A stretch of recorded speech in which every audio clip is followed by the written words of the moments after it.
Pada suatu hari di tahun 1982, terjadi suatu peristiwa yang mengejutkan karena sebuah kapal berukuran luar biasa besar melayang di atas daratan bumi. Bukan Manhattan, bukan Washington, dan bukan pula Chicago, tapi Johannesburg. Selama berbulan-bulan, kapal antariksa itu melayang begitu saja, tak ada yang keluar dan tak ada pula yang bisa masuk. Setelah mempertimbangkan serta melakukan diskusi, akhirnya diputuskanlah untuk menerobos masuk ke kapal antariksa itu. Inilah momen pertama manusia melakukan kontak dengan makhluk asing. Seluruh dunia menyaksikan dan berharap bagaikan mendengar suara dan melihat cahaya dari surga.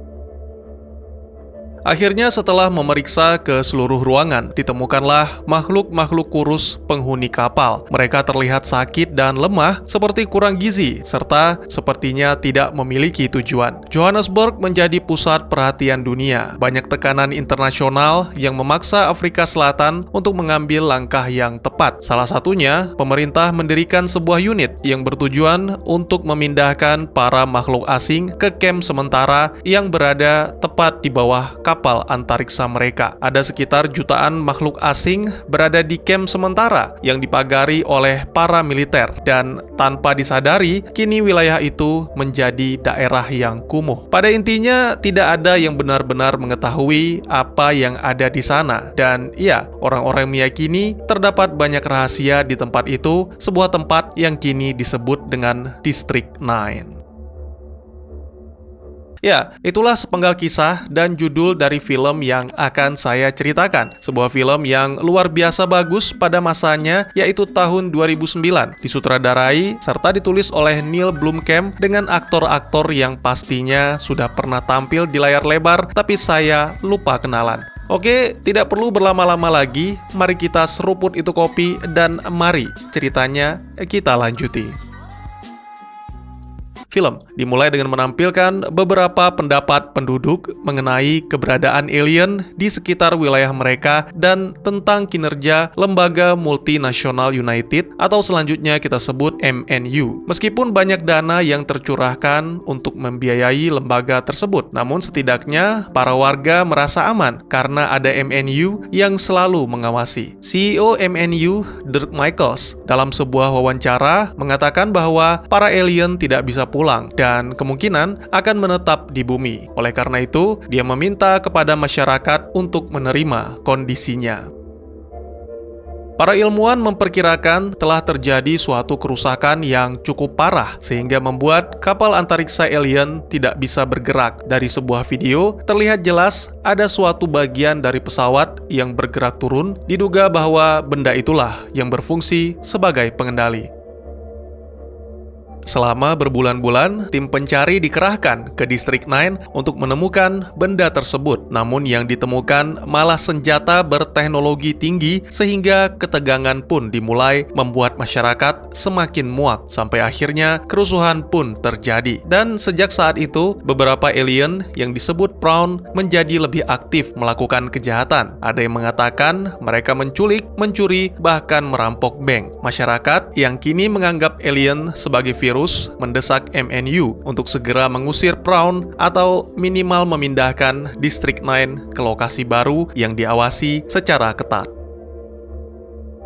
20 tahun telah berlalu sejak kemunculan kapal antariksa di Johannesburg. Pemerintah akhirnya memutuskan untuk menyerahkan masalah pemindahan Prawn kepada MNU. Itu menjadi operasi terbesar yang pernah ditangani mereka. Wikus van der Merwe menjelaskan tentang tujuan dari operasi dan sebuah lokasi baru yang telah dibangun untuk para Prawn yang berjumlah 1,8 juta jiwa yang mana berjarak 200 km di luar Johannesburg. Wikus ditunjuk sebagai pemimpin operasi oleh ayah mertuanya, yaitu Pete Smith. Banyak yang menentang penunjukan itu karena Wikus adalah orang yang tidak berprestasi, namun Pete sendiri mengaku bahwa itu bukanlah keputusannya seorang. Sebelumnya telah digelar rapat dan Wikus terpilih karena kemampuannya dalam melakukan pendekatan.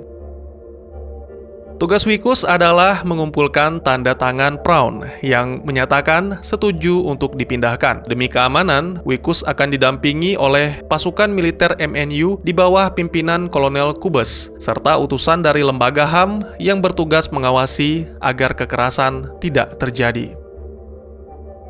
Berhentinya konvoi menandakan operasi telah dimulai. Tentunya itu tidak akan mudah. Wikus telah menggunakan makanan favorit Prawn, yaitu makanan kucing, untuk membujuk, namun sepertinya itu tidak cukup berhasil sehingga kekerasan pun tidak dapat dihindari. Tidak hanya Prawn yang bermukim di Distrik 9, tapi juga ada geng Nigeria yang dipimpin oleh Obasanjo. Mereka hidup secara berdampingan dengan Prawn, tapi di samping itu juga secara licik memanfaatkan kesempatan tersebut untuk menukarkan makanan kucing dengan senjata-senjata canggih. Seorang ilmuwan berpendapat bahwa Prawn mudah ditipu karena sebagian besar dari mereka adalah kasta pekerja. Kemungkinan wabah dan kelaparan membuat mereka kehilangan pemimpin. Kembali ke Wikus yang tiba di gubuk berikutnya yang hanya berisi telur-telur Prawn. Ada sekitar 50 telur di sana. Wikus menjelaskan sedikit tentang cara kerja telur-telur itu mendapatkan nutrisi, lalu segera menghubungi tim pengendali populasi untuk melakukan pemusnahan. Setelah segelintir kejadian aneh dan tak menyenangkan yang bahkan membutuhkan bantuan aparat militer, Wikus bertemu dengan Prawn bernama Paul. Sama seperti beberapa Prawn sebelumnya, alien itu menolak untuk menandatangani surat pemindahan. Lalu, ketika memeriksa gubuk Paul, Wikus menemukan alat yang menyemburkan cairan kimia. Selain itu, Wikus juga menemukan sebuah senapan yang bisa dijadikan sebagai bukti kejahatan. Merasa terpojok, secara tiba-tiba Paul melancarkan perlawanan. Itu membuat Kubes dan pasukannya turun tangan sehingga tanpa ragu menghabisi alien itu.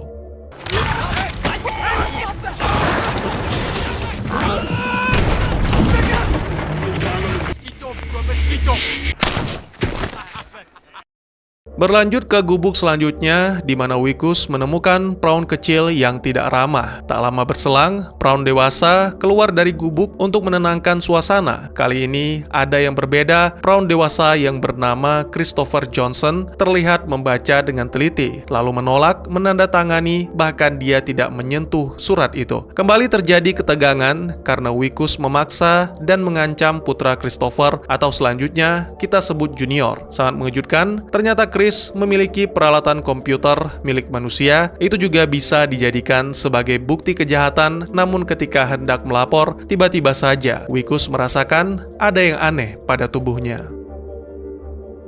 Wikus memutuskan untuk meninggalkan distrik dan akan melanjutkan operasi pemindahan esok hari. Beberapa waktu kemudian, Wikus sudah merasa lebih baik, namun tiba-tiba saja hidungnya mengeluarkan cairan hitam. Lalu, ketika sedang berada di markas, kuku-kukunya menjadi mati dan terlepas dari jari.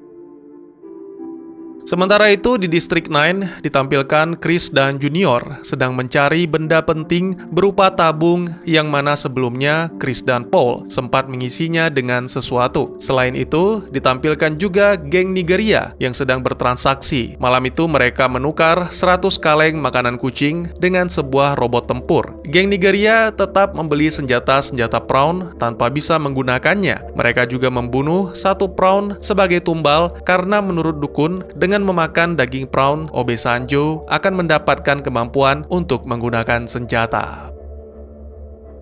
Kembali ke Wikus yang telah tiba di rumah dan sangat mengejutkan, ternyata istrinya, Tanya, sedang mengadakan pesta dalam rangka pengangkatan Wikus. Semua mengucapkan selamat kecuali Pete. Dia sangat kecewa karena banyak alien yang menjadi korban pada saat operasi berjalan. Dan jika ini terus berlanjut, maka Pete terpaksa mencopot jabatan Wikus. Sebuah pernyataan yang semakin memperburuk keadaan sekaligus perasaan, sampai pada akhirnya Wikus tumbang di tengah pesta.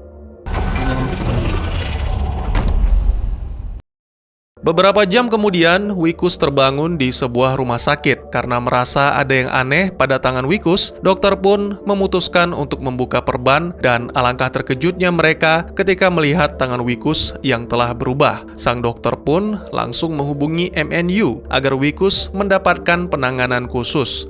Lalu, 16 jam setelah terpapar zat kimia, Wikus kembali terbangun, yang kali ini bukan di rumah sakit, tapi ruang penelitian milik MNU. Setelah melewati beberapa percobaan, Wikus dibawa ke ruang senjata untuk mencoba senapan canggih milik Braun. Sangat mengejutkan, pria itu bisa menggunakan semuanya dengan mudah, sampai pada akhirnya menembak Braun.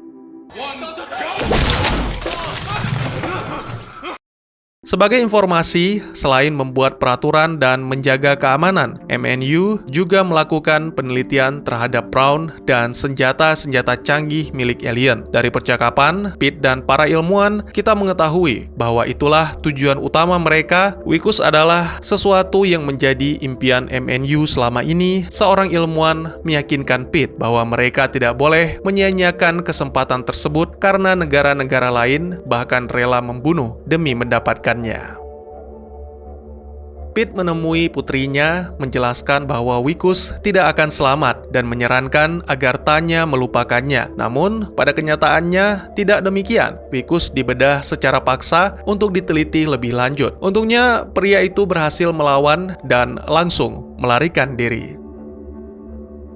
Mendengar laporan tersebut, Pete segera memerintahkan Cubus untuk melakukan perburuan. Itulah sebabnya banyak petugas yang berjaga di rumah Wikus. Tak ada seorang pun yang bisa dimintai tolong, mulai dari keluarga, bahkan sahabat yang berteman sejak lama. Semua memilih diam dan berpikir bahwa menyerahkan diri adalah keputusan yang harus diambil oleh Wikus. Berita telah menyebar dengan cepat melalui media televisi dan radio. Wikus difitnah telah melakukan hubungan dengan alien sehingga menyebabkan tubuhnya bermutasi. Setelah seharian melarikan diri, akhirnya Wikus menemukan tempat yang aman, sebuah tempat yang dulunya dianggap kumuh, tapi kini menjadi satu-satunya tempat untuk berlindung.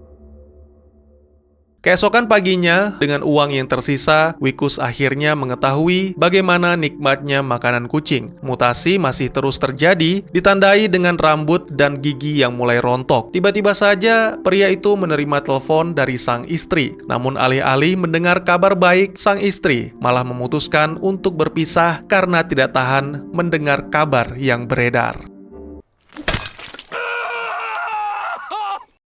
Setelah setengah nekat memotong tangannya, menyadari pasukan Cubus mulai berpatroli di atas distrik, Wikus pun kembali berlari hingga tanpa sadar menerobos rumah Chris. Pria itu melihat semua periferal yang sebelumnya menjadi pajangan kini menyala dan sepertinya bekerja. Lalu, akibat pendarahan, Wikus pun kehilangan kesadaran. Beberapa waktu kemudian, ketika terbangun, bukannya berterima kasih, Wikus malah melanjutkan ocehannya, menganggap apa yang dilakukan Chris adalah sebuah pelanggaran. Apalagi setelah Junior menjelaskan tentang tabung yang dibawa Wikus adalah bahan bakar. Begitu Chris menjelaskan bahwa dirinya bisa menyembuhkan, barulah Wikus terdiam. Ya, ada alat yang bisa menyembuhkan Wikus di kapal induk, dan mereka harus menerbangkan pesawat lander untuk bisa ke sana sekaligus menyalakannya. Sayang seribu sayang, tabung bahan bakar tersebut kini berada di markas MNU. Tempat itu dijaga dengan sangat ketat, sehingga mengambil tabung bahan bakar sama saja dengan bunuh diri. Saat fajar, atau tepatnya 56 jam setelah terpapar, seperti yang dikatakan Chris, perubahan menjadi semakin cepat. Kini, hampir separuh tubuh Wikus telah bermutasi. Kembali Tanya menelepon, yang kali ini menyesal karena mengatakan hal yang begitu kejam. Wanita itu mengaku semua karena dipengaruhi sang ayah, namun dalam hati masih mencintai Wikus. Sayangnya, tidak ada yang menyangka telepon tersebut telah disadap oleh Pete dan anak buahnya. Kini, mereka telah mengetahui di mana Wikus berada. Ucapan sang istri membuat Wickes berubah pikiran. Tidak mengapa jika memang harus mati, asalkan telah berjuang untuk bisa bersatu kembali. Pria itu langsung menemui Chris yang sedang menceritakan tentang planet asalnya kepada Junior. Wickes mengajak Chris untuk mengambil bahan bakar di markas MNU agar mereka bisa pulang ke rumahnya masing-masing. Tentu saja mereka harus membawa senjata untuk berjaga-jaga dan satu-satunya harapan mereka adalah geng Nigeria. Setelah ditertawakan dan dihina, Wickes pun diseret untuk menemui Obasanjo. Seperti yang kita tahu, Obasanjo benar-benar terobsesi ingin menjadi Brown. Oleh karena itu, dia memerintahkan anak buahnya untuk memotong tangan Wickes. Tentunya, Wickes tidak tinggal diam dan kali ini memanfaatkan tangan aliennya.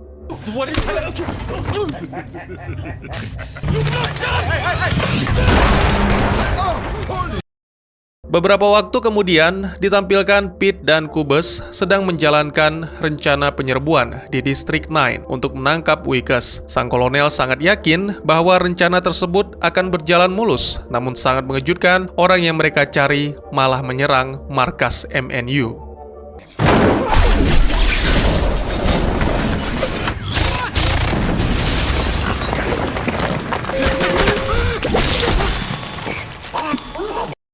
Setelah aksi baku tembak yang cukup menegangkan, akhirnya tabung berisi bahan bakar berhasil ditemukan. Namun sialnya, Chris hanya terdiam, memandangi mayat kaumnya, sehingga Cubes dan anak buah pun datang menyerbu.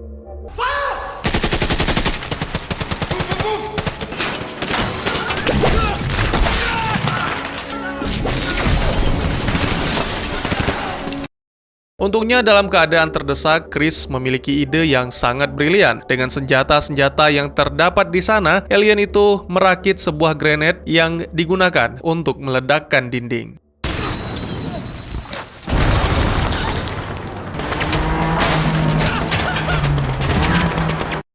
Setibanya di District 9, terlihat Chris sibuk mempersiapkan semuanya. Dia meminta maaf karena butuh waktu yang lama untuk memulihkan Wickes, yaitu 3 tahun, karena Chris harus menyelamatkan kaumnya terlebih dahulu. Itu membuat Wickes benar-benar murka, karena selain tidak bisa pulang, Wickes akan terus diburu untuk dijadikan bahan eksperimen. Sebuah hantaman keras membuat Chris tumbang, lalu Wickes segera masuk ke dalam pesawat untuk memperdaya Junior. Tak lama kemudian, pasukan Cubes pun datang, lalu menghajar Chris habis-habisan agar mau membuka pintu pesawat. Lalu, ketika Cubes hendak membunuh Chris, mendadak seluruh daratan berguncang.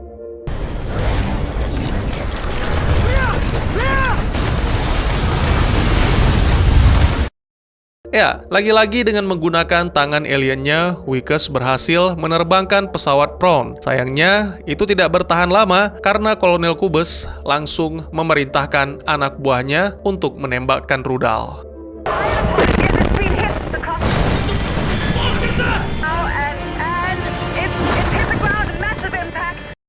Pupus sudah semua harapan. Wickes yang sama sekali tidak bisa melawan akhirnya ditangkap oleh pasukan MNU. Kolonel Cubes terlihat sangat lega karena berhasil menyelesaikan misi, namun perasaan tersebut seketika sirna karena serangan yang tak terduga dari geng Nigeria.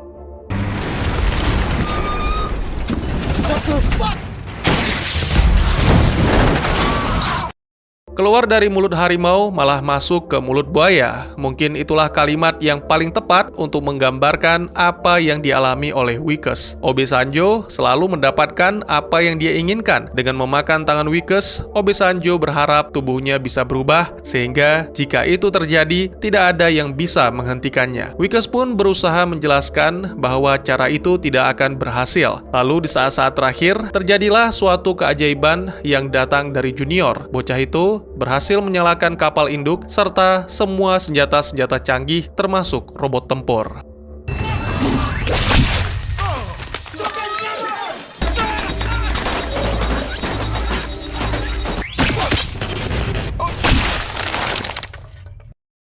Junior membuka kokpit robot tempur dan mempersilahkan Wickes untuk menyelamatkan Chris. Namun sangat disayangkan, Wickes malah menggunakan robot itu untuk melarikan diri.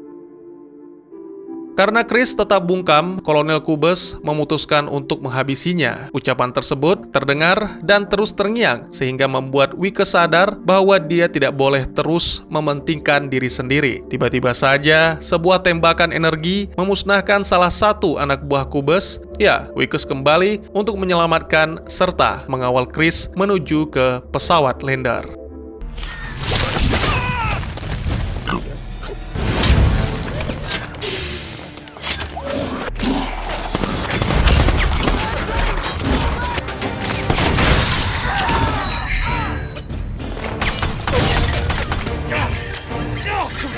Serangan demi serangan berhasil ditahan oleh Wickes, sampai akhirnya robot tempur tidak mampu lagi berjalan. Chris sangat berterima kasih dan berjanji akan kembali 3 tahun lagi untuk memulihkan tubuh Wickes. Setelah Chris pergi, kini Wickes bisa lebih leluasa bertempur. Dia menembakkan semua senjata yang dimiliki robot, mulai dari Gatling gun sampai dengan rocket launcher. Namun, sayangnya, strategi licik Cubes akhirnya berhasil membuat robot tempur benar-benar tumbang. Meskipun akan dijadikan bahan eksperimen, tapi sang kolonel tidak akan membawa Wickes dalam keadaan hidup. Lalu ketika hendak menghabisi Wickes, mendadak para alien Prawn muncul. Mereka langsung menyerang dengan brutal, lalu merobek-robek tubuh kolonel.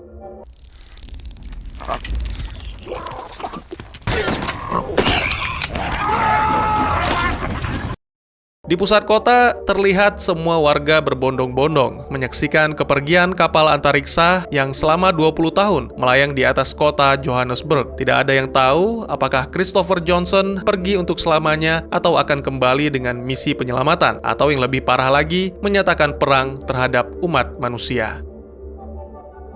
Sementara itu, seorang wartawan merekam Wickes dari helikopter, yang mana itu terakhir kalinya Wickes terlihat. Semua orang hanya bisa mengira dan menduga tentang apa yang terjadi kepada Wickes selanjutnya. Banyak teori konspirasi yang beredar, salah satunya adalah Wickes telah ditangkap oleh MNU atau lembaga lain, lalu ditempatkan di penangkaran. Baik dari keluarga maupun teman menganggap Wickes telah mati. Namun salah satu rekan, yaitu Fundiswa, menjelaskan bahwa Wickes adalah orang yang jujur. Dia telah banyak mencatat semua laporan tentang program riset genetika MNU yang dilakukan secara ilegal. Film pun ditutup dengan sebuah penjelasan tentang pemusnahan District 9 setelah operasi pemindahan para alien selesai. District 10 kini menjadi rumah bagi 2,5 juta alien dan mereka terus berkembang seiring berjalannya waktu. Selain itu, ditampilkan juga video rekaman Wickes sebelum dia bertugas, serta wawancara tanya yang menceritakan tentang suaminya. Wanita itu mengaku pernah menemukan setangkai bunga logam di depan pintu rumahnya. Teman-teman meminta tanya untuk membuangnya karena bunga itu hanyalah sampah dan tidak mungkin berasal dari Wickes. Apakah Wickes masih hidup dan apakah Christopher akan menepati janjinya? Dan tamat.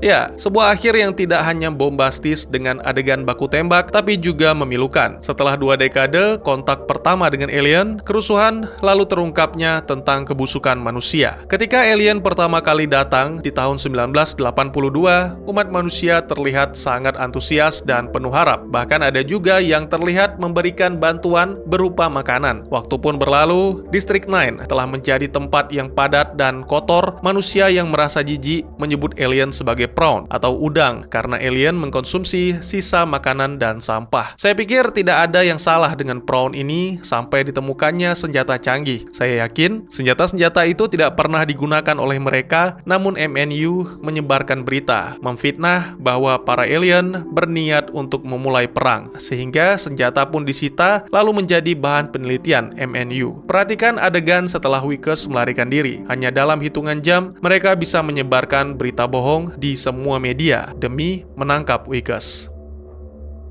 Dalam film, seorang ilmuwan berpendapat bahwa Prawn telah kehilangan pemimpin akibat wabah dan kelaparan. Tapi saya pikir, kehilangan bukan berarti mati. Ya, Christopher adalah pemimpin Prawn. Dia sengaja melepaskan kepemimpinannya agar bisa bergerak secara diam-diam. Menurut saya, sejak awal Christopher mengetahui bahwa keberadaan kaumnya tidak akan diterima. Itulah yang menyebabkan Prawn selama berbulan-bulan mengurung diri di dalam kapal induk. Setelah melepaskan kepemimpinannya, Christopher Christopher secara diam-diam mulai memperbaiki pesawat lander serta menciptakan bahan bakar selama 20 tahun. Ini juga bukannya tanpa alasan, semua demi mencegah manusia memiliki teknologi canggih alien. Jadi ya, selama kepemimpinan tidak ada, para prawn pekerja bergerak bebas, tak tentu arah, juga tidak memperdulikan satu sama lain, apakah temannya ditangkap atau dibunuh. Perhatikan, pada adegan terakhir, saya yakin para alien muncul menyerang Qubes karena perintah dari Christopher.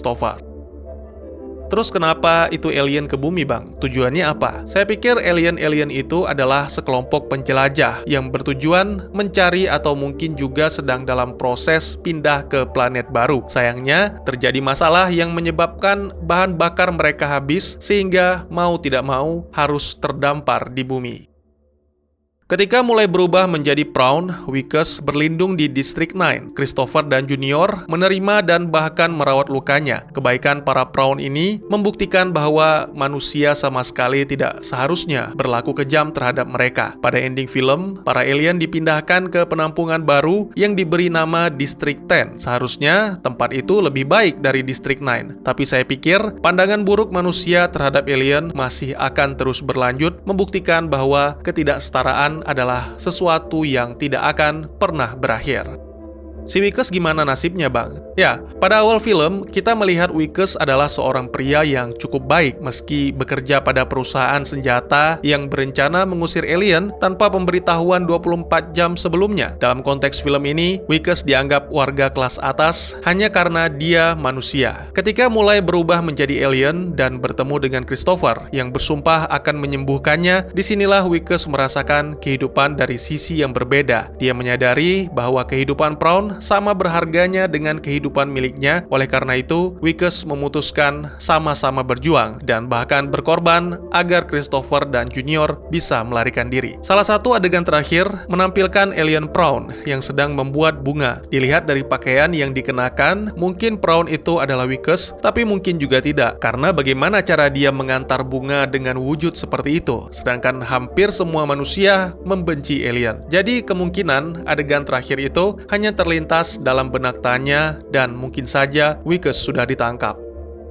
Film District 9 menggambarkan tentang ketidaksetaraan kelas sosial. Alien mewakili orang-orang miskin, sedangkan manusia mewakili orang-orang kaya. Dengan kondisi yang serba kekurangan, alien terlihat hampir tidak mampu bertahan dalam menjalani hidup. Namun, masih saja manusia tidak bisa menerima menganggap keberadaan alien sebagai sesuatu yang mengganggu pemandangan, sehingga ingin segera mengusirnya. Peran Wickes sangat penting karena menggambarkan orang kaya yang secara tiba-tiba menjadi miskin. Dia dijauhi keluarga, saudara, dan sahabat. Selain itu, perubahan Wickes juga membuatnya bisa melihat kehidupan dari sisi yang berbeda, yaitu kehidupan yang berada di bawah garis kemiskinan. Lalu dibangunnya District 10 menunjukkan bahwa kehidupan masyarakat bisa menjadi lebih harmonis jika orang-orang kaya bisa memperlakukan orang yang tidak mampu dengan baik serta memberikan rasa pengertian terhadap kondisi mereka. Bagaimana menurut kalian? Ada lanjutannya nggak, Bang? Dari hasil penelusuran saya, sutradara Neil Blomkamp sebenarnya memang berencana menggarap sequelnya. Namun, sampai sekarang masih belum terrealisasi karena sang sutradara disibukkan dengan proyek lain. Saya pribadi sangat berharap agar film ini dilanjutkan, tapi kemungkinan jadi terlalu hambar karena mengingat waktu yang sudah lebih dari 1 dekade. Mungkin segitu dulu teman-teman. Seperti biasa, kalian sangat dipersilahkan untuk berkomentar, bertanya, ataupun merequest film selanjutnya yang akan kita bahas. Bisa lewat kolom komentar, atau bisa juga via DM ke Instagram saya di @teguhgusto. Insya Allah pasti akan dibaca. Mari kita jadikan kolom komentar sebagai sarana penambah wawasan dan menciptakan jalinan persaudaraan, bukan malah menjadikannya sebagai tempat pembulian sehingga menciptakan permusuhan. Jangan lupa untuk dukung terus channel ini dengan cara share, like, dan subscribe, karena dukungan dari kalian sangat berharga bagi saya demi perkembangan channel ini. Saya Gusto, sampai jumpa di video selanjutnya. Tetap semangat, tetap bersyukur setiap hari. Dadah!